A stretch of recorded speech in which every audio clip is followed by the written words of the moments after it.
Lukas 15 ayat pertama sampai dengan ke-7. Dengarkanlah Injil Tuhan Yesus Kristus. Para pemungut cukai dan orang-orang berdosa semuanya datang kepada Yesus untuk mendengarkan Dia. Bersungut-sungutlah orang-orang Farisi dan ahli-ahli Taurat, katanya. Orang ini menerima orang-orang berdosa dan makan bersama mereka. Lalu ia menyampaikan perumpamaan ini kepada mereka. Siapakah di antara kamu yang mempunyai 100 ekor domba, dan jika ia kehilangan seekor di antaranya, tidak meninggalkan yang 99 ekor di padang gurun dan pergi mencari yang hilang itu sampai ia menemukannya. Setelah menemukannya, ia meletakkannya di atas bahunya dengan gembira. Dan setibanya di rumah, ia memanggil sahabat-sahabat dan tetangga-tetangganya serta berkata kepada mereka, "Bersukacitalah bersama aku, sebab aku telah menemukan dombaku yang hilang itu. Aku berkata kepadamu, demikian juga akan ada sukacita di sorga karena satu orang berdosa yang bertobat, lebih daripada sukacita karena 99 orang benar yang tidak memerlukan pertobatan." Sampai di sana, bahagialah kita yang mau mendengarkan firman Allah dan memeliharanya. Haleluya. Membaca kisah ini, saya jadi teringat ketika masa kecil. Mainan kami waktu kecil tidak banyak, tidak beragam seperti yang sekarang. Sangat sederhana. Kami main kelereng, main mobil-mobilan yang terbuat dari kembang tebu. Ada yang tahu nggak kembang tebu bisa dirangkai jadi mobil-mobilan, traktor-traktoran. Desa kami waktu itu dekat sekali dengan kebun tebu karena ada pabrik gula. Kadang kami mencari jauh kembang-kembang tebu itu. Karena biasanya yang bagus itu memang agak sulit untuk dicari. Mencarilah agak jauh. Lalu di situ masuk ke kebun tebu itu tidak mudah. Karena anak-anak kecil dengan tebu yang sudah tinggi, ketika masuk ke tengah-tengah itu, kemungkinan tersesat itu besar sekali. Gampang masuknya. Keluarnya lewat mana? Udah di tengah-tengah seperti orang di tengah-tengah hutan itu. Mula-mula kami senang masuk lalu mencari kembang tebu itu, kalau ada yang bagus itu tebu digoyang-goyang lalu atau ditarik, cabut kembangnya, lalu bunga tebu itu kan panjang, ke atasnya ada semacam bulu-bulunya. Ketika sudah lama baru kami sadar, ini kita ada di mana? Nah, di rumah tentu orang tua jadi panik. Bukan hanya orang tua saya, tetapi teman-teman juga yang lain pasti orang tuanya gelisah. Di mana ini anak-anak? Kau udah mulai sore, belum juga pulang. Kira-kira apa yang dilakukan oleh orang tua ketika anaknya belum pulang?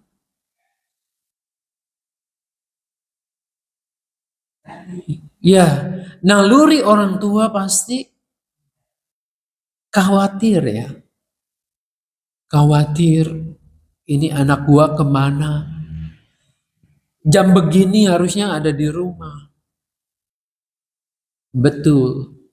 Kekhawatiran itulah yang mendorong setiap orang tua akan mencari anak-anaknya. Apapun akan dilakukan supaya anak-anak itu kembali. Itulah kasih sayang orang tua. Tapi ketika orang tua mengatakan kepada anak-anaknya, itulah cinta orang tua. Anak-anak akan meresponnya apa? Ah, biasa saja. Saya pun demikian. Biasa saja. Tapi ketika saya punya anak, barulah di situ mengerti. Oh, sedemikian besarnya cinta, kasih sayang orang tua itu kepada anak-anaknya. Dalam Alkitab, gambaran relasi antara orang tua, khususnya ayah atau ibu, itu dipakai untuk menggambarkan hubungan kasih antara Tuhan dan kita manusia. Ya seringkali seperti anak-anak itu. Kita merasakan ini biasa-biasa saja. Tapi buat Tuhan, apapun akan dilakukan. Sama seperti perumpamaan ini. Buat Tuhan apapun akan dilakukan.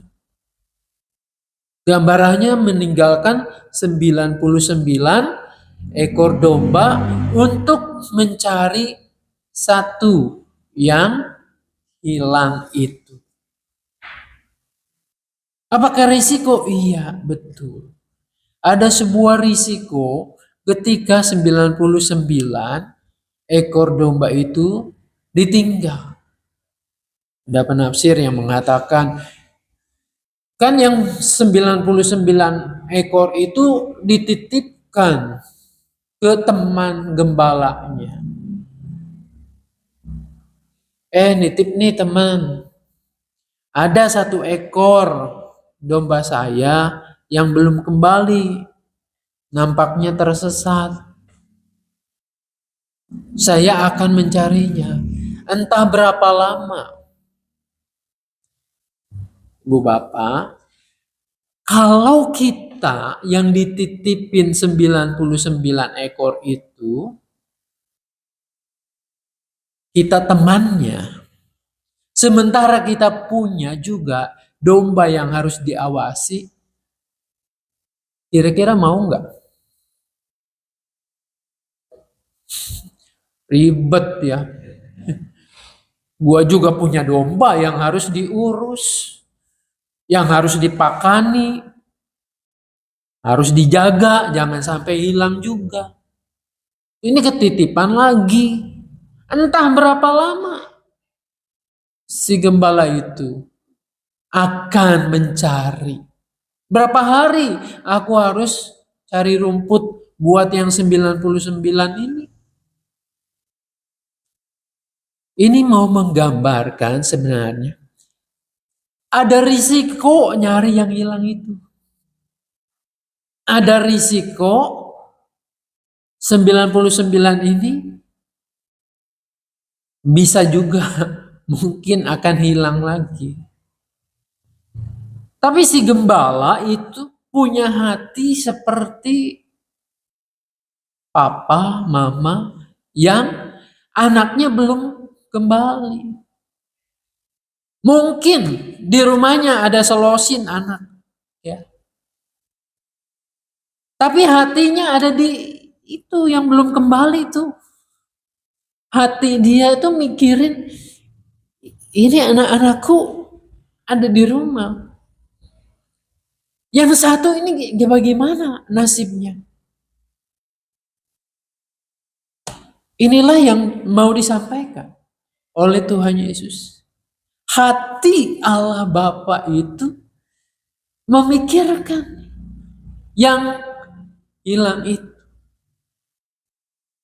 Jadi betapa berharganya itu. Satu yang hilang itu ketimbang yang lain yang ada di rumah.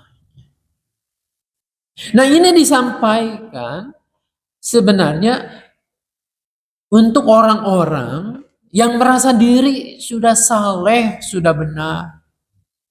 Ahli Taurat, orang Farisi keberatan. Farisi ahli Taurat ini adalah orang yang merasa benar. Hidup saleh, hidup suci di hadapan Tuhan. Loh, kenapa Yesus menerima orang berdosa, pemungut cukai, ini pengkhianat, ada pezina, mungkin juga pencuri dan macam-macam di situ. Namanya pendosa. Makan bersama artinya pengakuan, menerima mereka. Nah, terhadap orang-orang yang merasa saleh ini, Yesus mau memberikan sebuah pelajaran. Isi hati Tuhan itu begitu. Isi hati Tuhan itu gelisah ketika ada manusia yang menuruti kehendak sendiri, berdosa.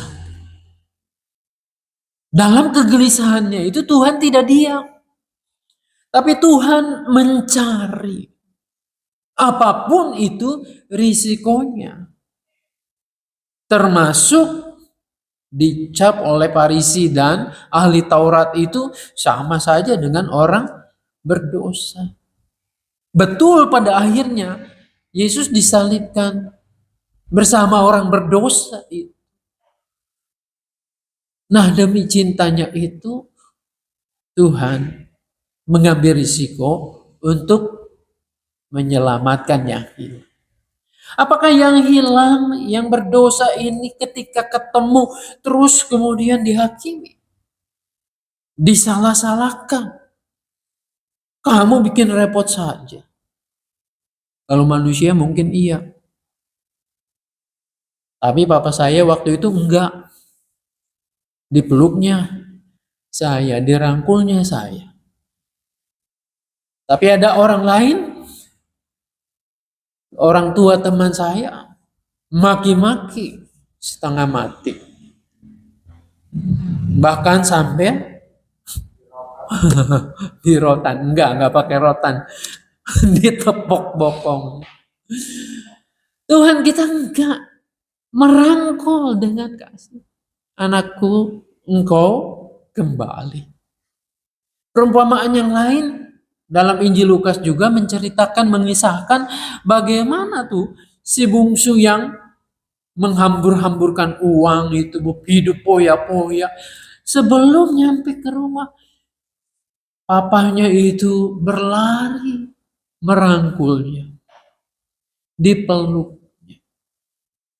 Jadi artinya ketika kita ditemukan masih hidup dalam dosa, Tuhan tidak menghakimi kita. Tuhan tidak menyalah-nyalahkan kita. Tetapi Ia merangkulnya, lalu memanggulnya seperti anak domba yang ditemukan itu kembali ke dalam kawanan domba itu. Nah, buat kita ya, seringkali nih kita juga menjadi seperti domba yang hilang itu. Seperti saya mencari mainan. sibuk ke sana kemari. Mainan kita yang sudah dewasa, sudah besar, ini juga macam-macam. Mainan kita adalah usaha kita, mencari uang di situ. Seringkali kita terlena di situ, terus mencari. Tidak salah mencari penghidupan, mencari uang. Tapi ada kalanya kita mencari apa yang memuaskan keinginan kita, yang memuaskan diri kita. Jadi kita bisa tersesat di situ dengan mainan kita. Maka disadarilah bahwa Tuhan senantiasa mencari kita. Kalau Tuhan menemukan kita, jangan menolak kasih-Nya. Jangan menolak uluran tangannya. Kita sambut, kita kembali. Kalau kita seperti domba yang hilang itu, bagaimana kalau kita sudah ada di rumah Tuhan? Jangan menjadi seperti Farisi dan ahli Taurat ini. Jangan menjadi orang yang merasa saya tuh paling benar di sini. Saya itu paling saleh, paling berbakti kepada Tuhan, paling mengerti Tuhan. Dampaknya yang terjadi ketika ada orang yang kita tahu, oh dia itu dulunya begini begitu. Lalu kita mencegahnya untuk pelayanan-pelayanan yang lain. Karena kita merasa diri paling benar, dia adalah orang yang berdosa, ngapain diberikan kesempatan? Tanpa sadar, gereja membuat benteng pembatas yang dilakukan oleh orang-orang yang merasa diri saleh, merasa diri paling benar, merasa diri paling aktif, merasa diri paling tahu. Jadi akhirnya orang-orang yang sebetulnya tergerak hatinya dibawa oleh sang gembala baik itu, terpaksa ia mencari kembali yang lain. Lebih baik di luar sana, persahabatannya lebih tulus, lebih indah, lebih manusiawi. Bagaimana dengan gereja kita? Apakah seperti Farisi, ahli Taurat? Atau seperti hati Bapa yang gelisah kalau ada orang yang sudah lama tidak hadir? Apakah kita mencarinya atau kita mendiamkannya?